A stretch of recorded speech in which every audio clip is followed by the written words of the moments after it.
don't like the camera or being in front of it, but John and Dave asked me to do this, so here I am. Again, there are a lot of these moments in life that you get to experience sharing your faith. But I was in the coffee shop, and it was a busy day. I grabbed a table.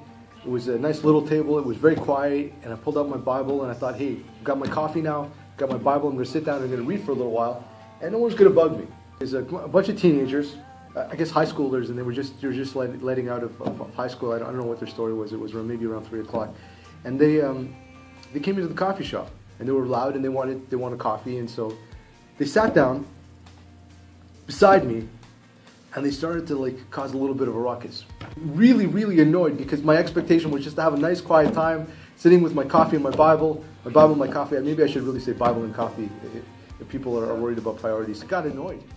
And by then, I looked up at the rest of the cafe, and all the tables were taken, save one. There was one gentleman sitting at a table for 4, just by himself, with which I was already kind of annoyed by that. You could have just split the tables apart or something. So I just annoyed. So I got up and I went up to this guy who was sitting at the table by himself, and I said, hey, do you mind if I join you? He goes, yeah, okay. And he was friendly enough, and I thought, no problem. This seems like a very, very good idea. He sees the Bible on top, and he looks at it, and he goes, is that the Bible? I go, yes, it is. The first thing he did was go, and he said this, I am an atheist. So I said, okay, I said, I'm a Christian. The funny thing was, he was well-versed in all kinds of philosophy in the world. Well-versed, super well-versed. He knew all kinds of stuff, and he was examining the nature of his existence, and then I knew I was not sufficient for this conversation.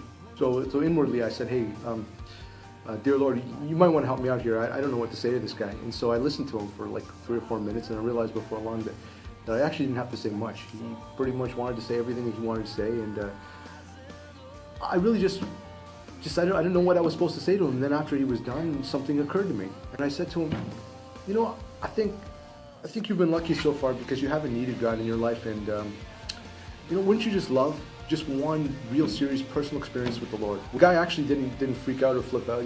He actually thought that was a pretty good point, and we continued to talk some philosophy thereafter, but I could tell he was thinking about what I said. And then he left. You know what? That just didn't end well. We talked philosophy for a little bit, and so I chased him down in the parking lot, and from the parking lot, I looked at him and I go, hey, I know we just talked about some serious stuff, but yeah, don't freak out, but can I pray for you? So the atheist in the parking lot, I prayed with him, and I prayed that he get to know God, that he get to know the Lord, and that he have a personal experience, that God would reveal himself.